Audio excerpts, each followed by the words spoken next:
देखिए, कैंसर को जानलेवा या लाइलाज बीमारी बोलना बिल्कुल पूरी तरीके से तो ठीक नहीं है।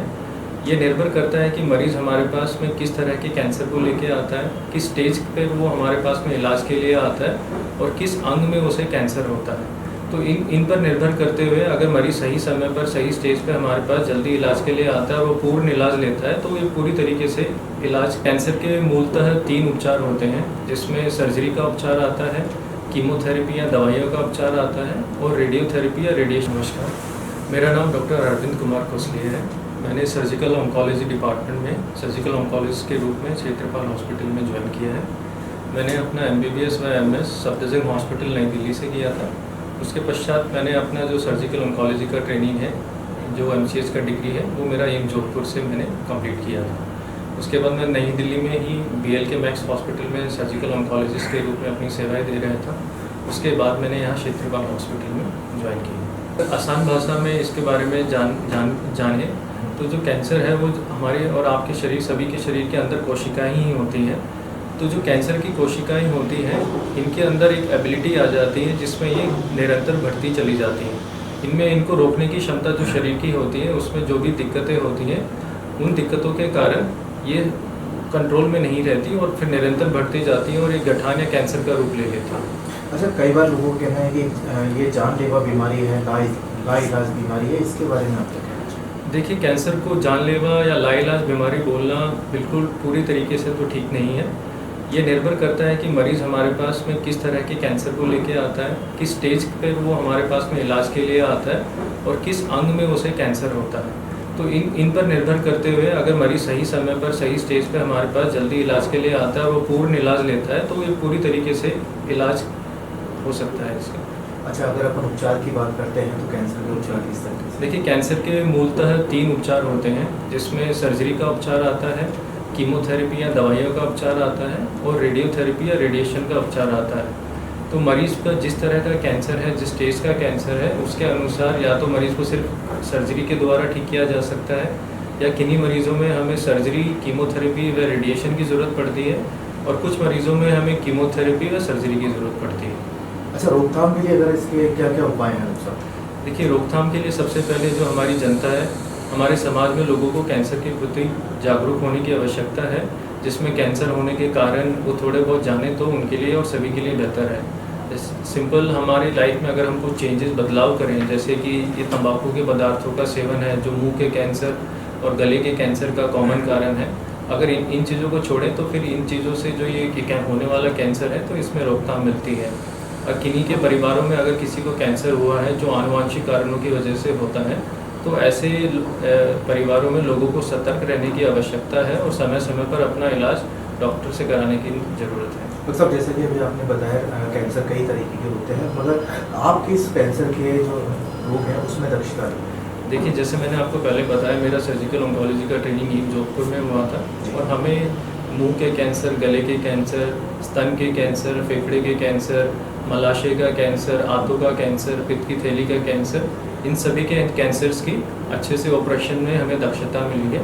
बाकी मैं मस्तिष्क के कैंसर, रीढ़ की हड्डी के कैंसर हैं, इनके ऑपरेशन नहीं करता, बाकी सभी कैंसर्स के सर्जरीज करता हूँ। डॉक्टर साहब, राजस्थान की अगर हम बात करते हैं तो राजस्थान में कौन कौन से कैंसर के जो प्राय हैं वो संभवतः यहाँ पाए जाते हैं? जो डाटा सजेस्ट करता है, पुरुषों में मुख्यतः मुंह का कैंसर, गले के कैंसर, आंतों का कैंसर और गुर्दों का कैंसर, ये कैंसर कॉमनली पाए जाते हैं। सबसे ज़्यादा कॉमन मुंह का कैंसर और फेफड़ों का कैंसर है। बाकी महिलाओं में स्तन का कैंसर और फिर गर्भाशय का, अंडकोश का और सर्विक्स का कैंसर कॉमन। अच्छा, आनुवंशिक कैंसर क्या है? देखिए, आनुवंशिक शब्द से हम ये जान सकते हैं कि जैसे कुछ परिवारों में हम बोलते हैं कि उनके पिताजी को था, फिर बच्चों को हो गया, या बहनों को था या माताओं को था। तो आनुवंशिक चीज़ होती है, वो एक परिवार के अंदर पास ऑन होती है। जैसे अगर परिवार होता है तो जीन्स के थ्रू वो बच्चों में होने का उसका खतरा जो नॉर्मल लोगों की तुलना में ज़्यादा होता है। डॉक्टर साहब, अगर महिलाओं की अगर हम बात करते हैं तो ब्रेस्ट कैंसर जो होता है महिलाओं में, उसको लेकर आप अजमेर वासियों को क्या कहना चाहिए? देखिए, मैं अजमेर में जो अपनी महिलाएं और जो बहनें उनको ये बताना चाहता हूँ, अगर आपको किसी प्रकार की गठान है और आपकी उम्र जो 10-20 साल की उम्र से ज़्यादा है और लंबे समय तक गठान है, या किसी गठान में अचानक बदलाव आता है या निप्पल से खून का रिसाव होता है या बगल में कोई गठानें बनती हैं, तो ये सब इन लोगों में कैंसर होने की संभावना ज़्यादा होती है तो इसका समय पर इलाज कराएं। और पुरुषों की अगर हम बात करते हैं डॉक्टर साहब, पुरुषों में किस तरीके का पाया जाता है और क्या कारण होता है? वो जैसे मैंने पहले बताया, मुंह का कैंसर सबसे ज़्यादा हमारे पुरुषों में कॉमनली पाया जाता है। उसमें मुंह के अंदर छाला हो सकता है, जीभ के अंदर छाला हो सकता है, या दांत अपने आप ढीले होकर अपने आप गिर जाते हैं, या दांत निकलवाने पर के बाद में कोई जो जख्म है जो ठीक नहीं हो रहा है और जो 21 दिन के ऊपर का अल्सर है, ये सब सिम्टम्स में कैंसर होने की संभावना ज़्यादा है। महिला पुरुष के बाद में बच्चों की अगर हम लोग बात करते हैं डॉक्टर साहब, तो बच्चों में किस तरीके के कैंसर पाए जाते हैं? देखिए, जो बच्चों के कैंसर हैं वो वयस्क लोगों की तुलना में अलग प्रकार के होते हैं। बच्चों में कॉमनली ब्लड का कैंसर जिसे हम ल्यूकीमिया कहते हैं, या गठानों का कैंसर जो लिम्फोमा होता है, या फिर बच्चों में जिगर के अंदर और गुर्दों के अंदर हेपेटोब्लास्टोमा और नेफ्रोब्लास्टोमा जैसे कैंसर होते हैं। उनको आँखों के भी कैंसर होते हैं जिसे हम रेटिनोब्लास्टोमा बोलते हैं। डॉक्टर साहब, एक लास्ट मेरा आपसे सवाल है कि कहते हैं कि कैंसर से हारना नहीं है, कैंसर को हराना है। क्षेत्रपाल हॉस्पिटल इसके लिए क्या है? जी देखिए, बहुत जल्दी हम एक कॉम्प्रिहेंसिव कैंसर सेंटर कर लेके आ रहे हैं, जिसकी न्यूज़ आपको जल्दी देंगे।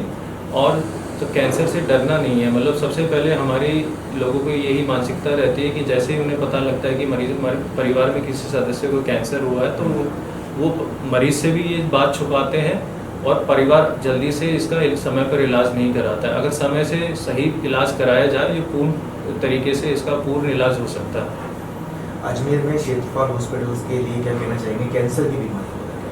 देखिए, इसके प्रति जागरूक होने की आवश्यकता है और हमारे अस्पताल में कॉम्प्रिहेंसिव कैंसर सेंटर आ रहा है, जिसमें हमारी रेडिएशन मशीन और कीमोथेरेपी का इलाज और सर्जरी का इलाज वो पूर्ण तरीके से हम पूरा ट्रीटमेंट देंगे। जो आपको ये अलग सेंटर जो जैसे जिन इलाज के लिए मरीज जयपुर जाता है, दिल्ली जाता है, ये सारा ट्रीटमेंट यहाँ अवेलेबल होगा।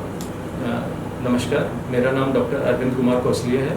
मैं सर्जिकल ऑन्कोलॉजी डिपार्टमेंट में सर्जिकल ऑन्कोलॉजिस्ट के रूप में क्षेत्रपाल हॉस्पिटल में कार्यरत हूँ। मेरी ट्रेनिंग MBBS व MS मेरा नई दिल्ली से था। उसके बाद मेरा MCS सर्जिकल ऑन्कोलॉजी मैंने एम्स जोधपुर से किया। क्षेत्रपाल में है? जी हाँ, मैं अभी प्रेजेंटली क्षेत्रपाल हॉस्पिटल में सर्जिकल ऑन्कोलॉजी विभाग में हूँ।